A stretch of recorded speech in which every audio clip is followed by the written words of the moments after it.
an Accessible Media Incorporated original production. He was known as the Russian Romeo. Everyone around him loved and adored him. So why is he the prime suspect for the murder of well-known socialite Natalie Pompay? Perhaps someone else wanted her dead? If he did kill her, then why? Could this have been a crime of passion? Hello there, it's Detective DJ, and welcome to another week of our Crime Crusher series. We hope that you are enjoying your week, and we're delighted to be back with you for another episode.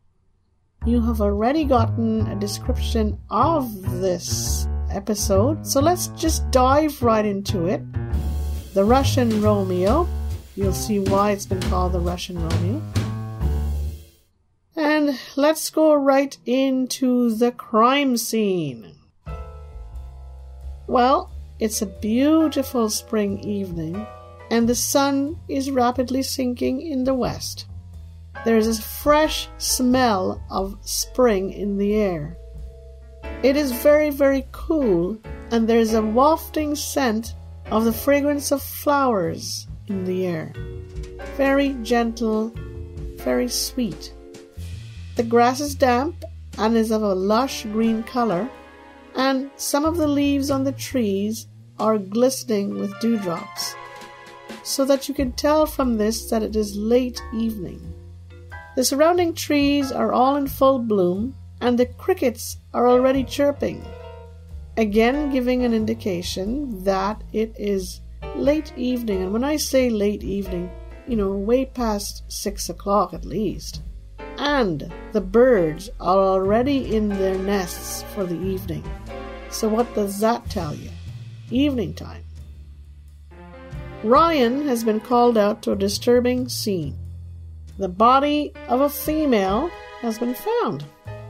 It's lying on the grass close to a huge elm tree. A car is close by, and Ryan is assuming that the body found on the grass is that of the owner of this car. The driver's window has been shattered, and both front doors of the car are opened. There is blood all across the front seat and outside of the driver's side of the car. Lots of blood everywhere, and well-known socialite Natalie Pompay is dead. Well, here's where our Dr. Shea takes over and gives us some of her suggestions, thoughts, comments. And according to Dr. Shea, the perfect location for this murder has taken place in a very private spot because this is where the killer wanted it to take place. And the perfect occasion, according to Dr. Shea, is that the victim seemed to have been brought here. The victim's reason for being there is that someone could have lured her here. My goodness, it never ends. Now let's go to the suspects. Chip has identified the following suspects. The first being Carlo Pompay, who is the husband of Natalie Pompay. The second suspect is Oleg Kozlov. And the third suspect is Maria Ginsburg. These are Chip's major suspects. And now we're going to go to the investigation to see what Chip has turned up. Alright. For the past few months, well-known socialite Natalie Pompay had been in the news. She had been having a love affair with a well-known Russian ballet dancer, and his name was Oleg Kozlov. The affair seemed to have been going on for well over a year. Then a few weeks ago, somehow, her husband Carlo had found out about this torrid love affair. He had reacted extremely badly, and he was now suing his wife, Natalie, for a divorce. Carlo had been a very well-known film producer and had done extremely well for himself, and had been married to Natalie for less than 5 years. The couple had a 2-year-old daughter called Carly. And Carlo was also suing for sole custody of little Carly. Oleg Kozlov was a very well-known ballet dancer, and he had migrated to the West over 15 years ago. Rumor had it that our ballet dancer Oleg was a womanizer, and speculation was rampant that Oleg was also married. But you know what rumors are, half rumors and half truths. No one was really sure about Oleg Kozlov because he guarded his private life with a great deal of fierceness. So who knows whether he was married, whether he was a womanizer, what the heck was he? He had gone to great lengths, as I said, to guard his private life. And this is how it was. Maria Ginsburg had been Natalie's secretary for quite some time now, and Natalie had come to depend heavily on Maria's services. Maria had handled all of Natalie's finances and most of her correspondence, and was basically Natalie's source or Natalie's link to the outside world. Maria was also very, very good on the internet, and rumor also had it that Maria may have had a huge crush on Carlo Pompay, Natalie's husband. Now, friends of Natalie had said that Natalie seemed to have been distracted for the past 2 weeks or so. She had become very depressed and seemed to have been afraid of something. Now, this according to her very close friends. She had told some of her friends of threatening phone calls in the middle of the night, and she had thought that someone was following her. Sometime in the early evening of that fateful day, Natalie had received a call on her cell phone. She had put Carly to bed early, and shortly after this, she had gotten into her car and had driven away from her home. The call had come from a throwaway cell and had only lasted for less than a minute. Now, emails found on Natalie's laptop revealed the following. Oleg seemed to have been telling the socialite that he had wanted to end their relationship. He had wanted to end things with her. He was thinking of returning to his native Russia because he was in financial difficulty. Natalie, in turn, was begging Oleg not to leave her. And Oleg, in turn, had been asking Natalie for money in order to keep seeing her. Husband Carlo had wanted a speedy settlement to their affairs, and Natalie was demanding a huge chunk of Carlo's finances in return for granting the divorce. Carlo had brought in a high-powered attorney to speed things along, and there was another person sending Natalie threatening emails. My goodness, does sound like a soap opera. And this mystery person, to add to the mix, was demanding money from Natalie in return for their silence. So we have a bit of blackmail going on. And they had threatened to reveal a secret from Natalie's past if she did not pay up. Natalie's cell phone's dump, a dump of her cell phone, revealed the following information. An exchange of several text messages with Oleg Kozlov, text messages from a throwaway cell phone to Natalie's cell. So we have text messages, we have cell phone calls, we have blackmail and everything thrown into this great recipe that caused Natalie's murder.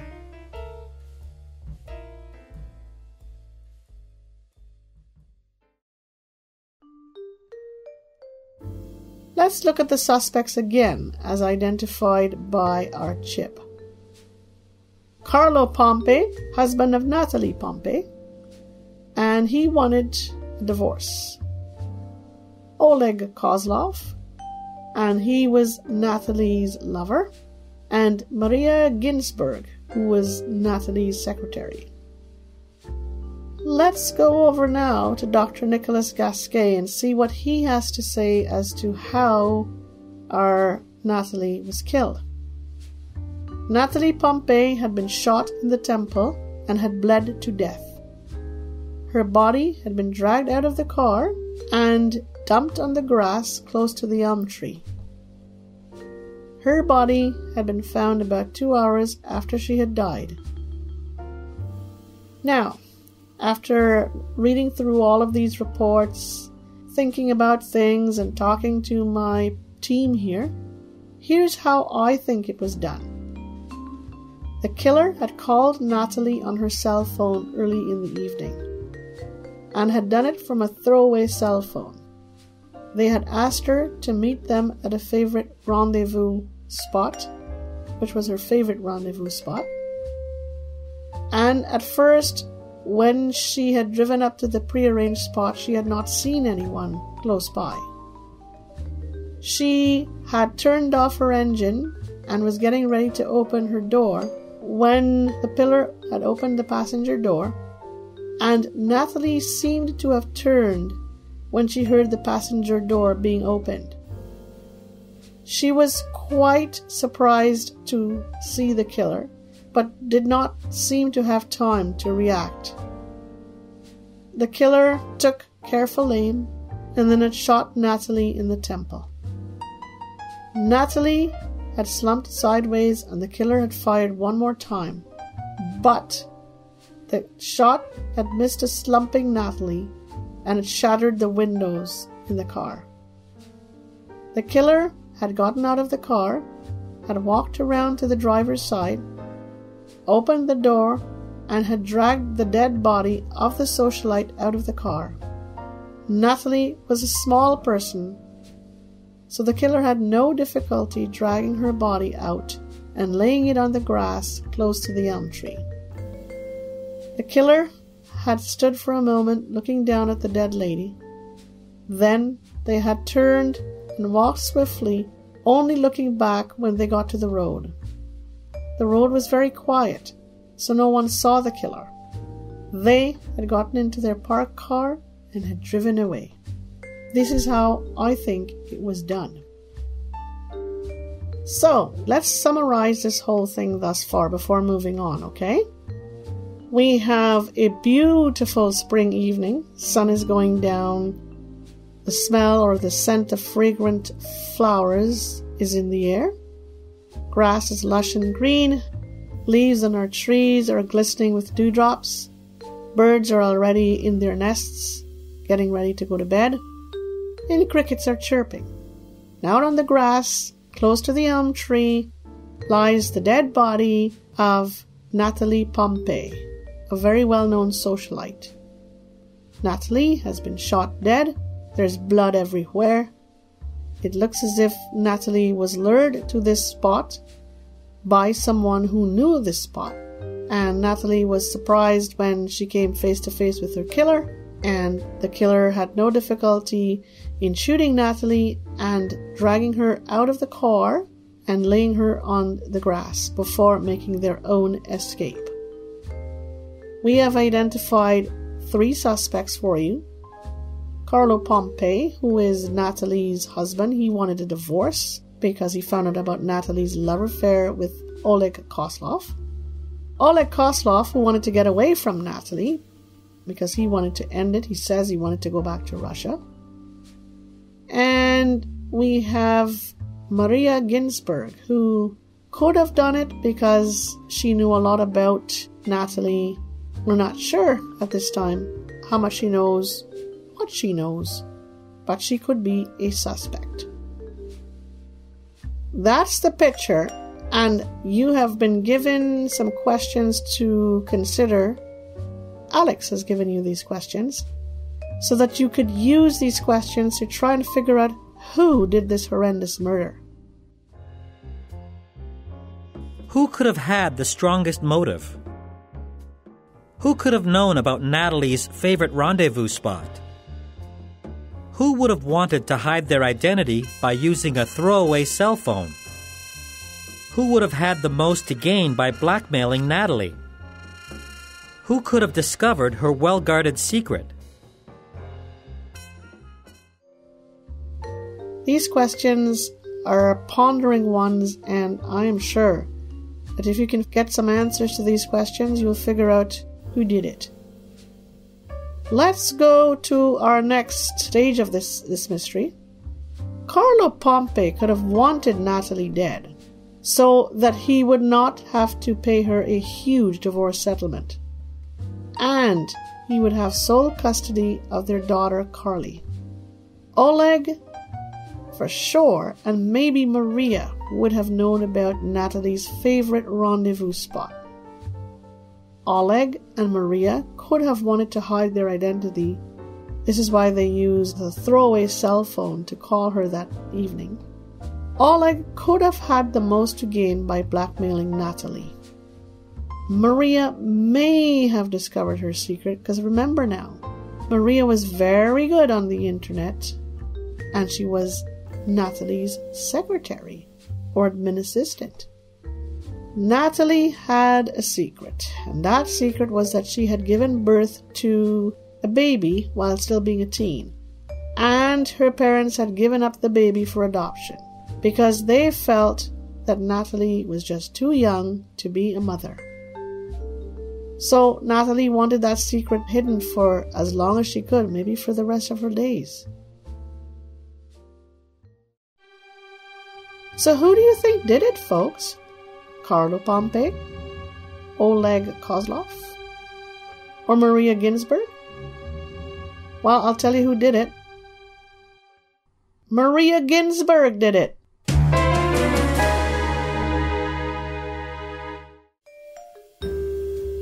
She had discovered Natalie's secret and had started to blackmail her. And Maria was also Oleg's wife. She thought that if she could blackmail Natalie, she could help Oleg financially, because Oleg did indeed have financial problems. She had put up with the affair between Oleg and Natalie for a while, but then she had grown tired of it and had asked Oleg to put an end to it. Oleg had tried by telling Natalie that he had wanted to return to his native Russia, but then he had ran into some financial difficulty of his own and had decided to play his own game. Maria had become incensed and had decided to kill Natalie for herself. She knew of the rendezvous spot, and she had lured Natalie there. So folks, it was Maria who did the deed. I hope you enjoyed this week's episode of the Russian Romeo as much as we enjoyed bringing it to you. I wish you a very wonderful rest of the week, and we look forward to seeing you again next week. You take care now, have fun, and see you soon. Bye-bye.